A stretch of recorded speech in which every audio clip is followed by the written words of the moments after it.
Buenas, en el día de hoy le vamos a hablar sobre los mecanismos y organismos de protección de derechos fundamentales. Mi grupo está conformado por María Belén Ricardo, María Adela Jaraba Perdomo, Aldair Roa, Juan Manuel Mora y mi persona, Yoguay Cortés.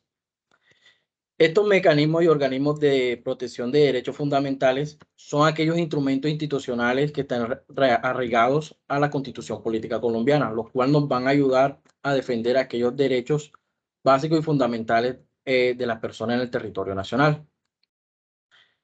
Por ende, tenemos la primera, lo que es la petición el derecho de petición. El derecho de petición es una herramienta que cualquier persona natural o jurídica, sin menester de presentarse a un juez o al uso de un abogado, se le puede presentar dicho solicitud a aquellas entidades o a aquella empresa, o sea, una empresa, una entidad, o cualquier persona que esté prestando un servicio y que uno no se encuentre inconforme, por ejemplo, o que quiera solicitar alguna información adicional o personal. Por ejemplo, tenemos estos cuatro ejemplos, lo que es una petición a un banco, una universidad, una EPS o un supermercado. Por ser consumidor, por ejemplo, en el supermercado o la EPS cuando te están vulnerando un derecho y tú usas esta herramienta como para solicitar aquellos dichos derechos, aquellos dichos procedimientos que se han vulnerado hacia ti como persona. Tenemos lo que es la acción de tutela. Esta acción de tutela va a la mano sobre la petición de derecho, ya que esta ya sería la segunda herramienta que deberíamos usar si aquella petición de derecho no será escuchada. Esta petición, esta acción de tutela sí se la tenemos que presentar a un juez, mas no debemos que citar leyes o estar ligado a un abogado como tal. Cualquier persona natural jurídica puede acceder a esta herramienta. Esta herramienta la utilizamos cuando esto en acciones de emergencia o cuando verdaderamente estamos viendo que siguen vulnerando nuestros derechos de petición y cuando ya el mecanismo anterior no se ha escuchado.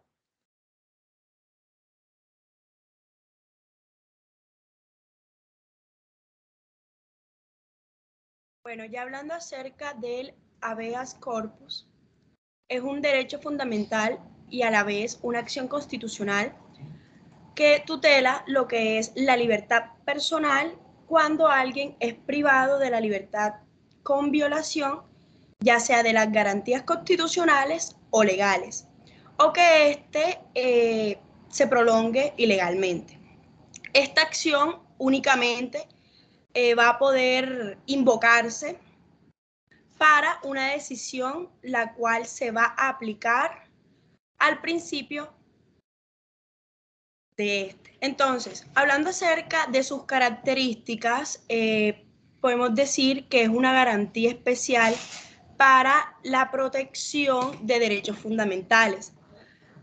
Otra es que se trata de un proceso especial y preferente, que es un proceso preventivo, ya que no hace falta llegar a un juicio, sino que se llega a una comparecencia previa.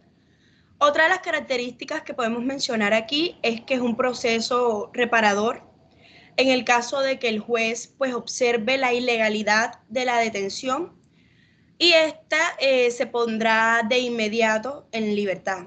Este es un proceso sencillo y ágil y también podemos decir que se pueden considerar ilegales las detenciones cuando, por ejemplo, alguien no es una autoridad o de pronto estén ilícitamente internados en cualquier establecimiento. También podemos decir que las detenciones que superan el plazo máximo para estar detenido se consideran ilegales también y que estén vulnerando unos derechos o los principales derechos. ¿Cómo se puede iniciar este procedimiento? Primero se van a determinar las personas para iniciar el procedimiento y se va a tener en cuenta al detenido, el conyugente del detenido, los descendientes de este, los ascendientes de este, los hermanos, también el defensor del pueblo, el ministro fiscal y el abogado del detenido. Puedes pasar, por favor. Bueno, ¿cómo funciona este proceso? Primero, el detenido pide el habeas corpus, después el agente policial que reciba la petición debe interrumpir las diligencias que esté instruyendo, pasando ya la solicitud al juez competente para que el detenido pues comparezca ante el juez y este pues va a tener un plazo máximo de 24 horas. Puedes pasar, por favor.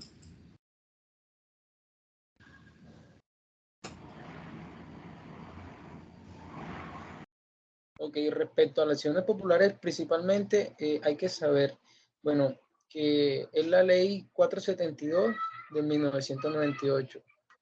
Pues una manera más fácil de entenderla es haciéndose ciertas preguntas, principalmente qué es la acción popular, para qué sirve, quiénes pueden interponerla, contra quién se puede ejercer y por último, pues ante quién se instaura. Principalmente, ¿qué es la acción popular? Pues es un mecanismo de carácter judicial que lo que busca es proteger y defender los derechos y los intereses colectivos o difusos.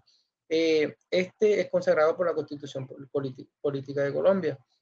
¿Para qué sirve? Esta sirve para velar por los derechos de la comunidad, hacer cesar el peligro, la amenaza, la vulneración o agravio sobre los derechos o intereses. ¿Quiénes pueden interponerla? Pues como se dice, la acción es popular y es pública, lo cual significa que puede interponerla cualquier persona. La ley 472 en su artículo 12 dispone que sean titulares de esta acción, están legítimos para usarla. Toda persona natural o jurídica, las organizaciones no gubernamentales, cívicas o populares, las entidades públicas que cumplen función de control, intervención y vigilancia.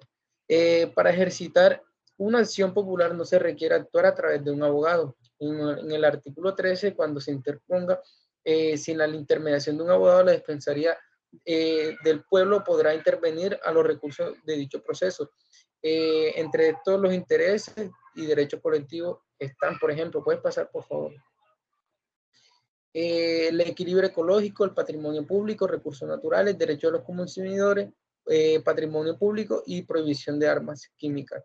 ¿Contra quién se puede ejercer? Se puede ejercer este proceso sobre el Estado o un particular o quien sea que esté vulnerando los derechos e intereses colectivos de las personas. Incluso se puede demandar sin que esté terminado los responsables previos de esta acción de la ley agregada. ¿Ante quién se instaura? Si la acción va dirigida al Estado, se instaura principalmente a los jueces administrativos y en segunda instancia al tribunal administrativo del respectivo departamento. Si va dirigida a una persona en particular, tiene que conocer o conoce la jurisdicción ordinaria, específicamente los jueces civiles del circuito. Puede pasar, por favor.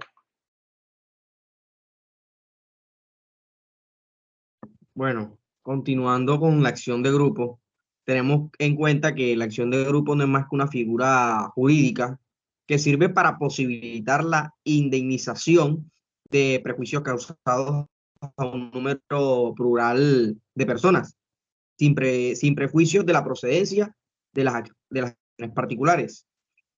Tenemos que la finalidad de esta en sí es exclusiva el reconocimiento y el pago de la indemnización de los perjuicios originados por lo que vendría siendo las vulneraciones de derechos colectivos como de derechos subjetivos de origen constitucional o ya sea legal. Tenemos que esta la podemos encontrar desarrollada por la ley 472 en 1998 en el artículo 3, y su principal característica es que debe ser presentada por una pluralidad o un conjunto de personas a las cuales se le haya causado un daño. Es decir, que los prejuicios causados a cada uno de los integrantes del grupo debieron ser generados por las mismas causas. ¿Qué tipo de derecho protege estas acciones de grupo?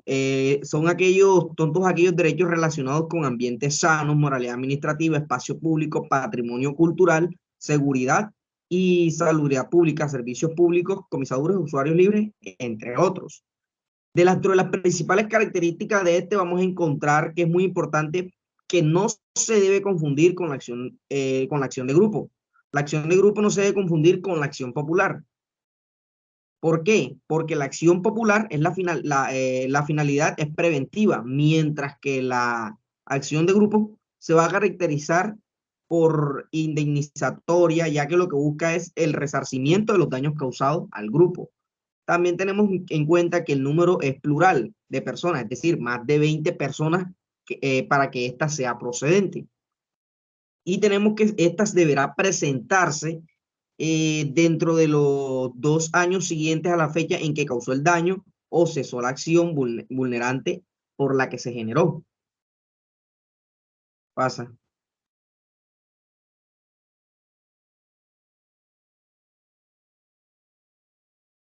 Bueno, ya entrando sobre lo que son las organizaciones que protegen los derechos humanos, podemos iniciar hablando que actualmente en Colombia pues se violan constantemente los derechos humanos, a pesar de tener una de las constituciones más avanzadas del mundo y un sistema jurídico en proceso.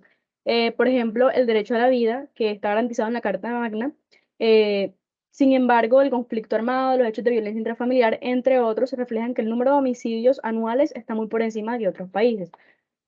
También, por ejemplo, los derechos humanos en la discriminación racial, laboral y de género, los cuales se ven violados, y el reclutamiento forzado, las minas antipersonales, los hurtos, entre otros delitos, que ponen de manifiesto la grave situación que tenemos actualmente. Entonces, podemos decir que el Estado es responsable de garantizar los derechos de las personas. Sin embargo, pues el papel de los ciudadanos y de las organizaciones no gubernamentales es imprescindible para asegurar esta garantía. Como lo tenemos ahí en la diapositiva, en la anterior, por favor. En la Constitución Política, el artículo 2 nos dice que las autoridades de la República están instituidas para proteger a todas las personas residentes en Colombia en su vida, honra, bienes, creencias y demás derechos y libertades, y para asegurar el cumplimiento de las deberes sociales del Estado y de las particularidades. Entonces, ya ahora sí podemos empezar hablando sobre cuáles son estas organizaciones o instituciones. Puedes pasar a la siguiente diapositiva. Estas podrían ser lo que es la personería municipal o distrital. Pues en esta, como tal, el personero es el representante de la comunidad, el cual es encargado de ejercer la defensa de los derechos humanos. Él recibe las quejas que le presente cualquier persona sobre situaciones violatorias de derechos humanos. Está también la Defensoría del Pueblo. Esta, pues, es la entidad encargada de defender y promover los derechos humanos de todos los ciudadanos. Esta, pues, está adscrita al Ministerio Público y por lo tanto hace parte de los organismos de control del Estado. Cualquier persona puede presentar ante ella solicitudes y quejas sobre violaciones y amenazas ante sus derechos.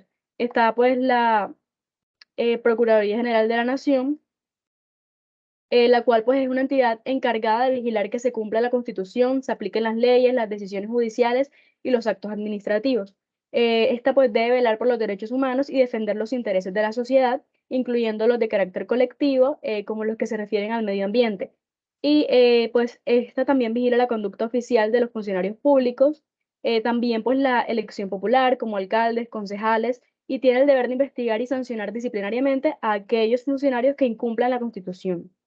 Em, y en cuanto pues a aquellas entidades gubernamentales, pues tenemos lo que es la Consejería para los Derechos Humanos, el Instituto Colombiano del Bienestar Familiar, Defensoría Delegada para los Indígenas y Minorías Étnicas, Programa de la Presidencia de la República para la Juventud, la Mujer y la Familia, y aquellos no gubernamentales, la Asociación Nacional de Usuarios Campesinos, Central Unitaria de Trabajadores, Centro de Investigación y Educación Popular, entre otros. Puedes pasar. Gracias.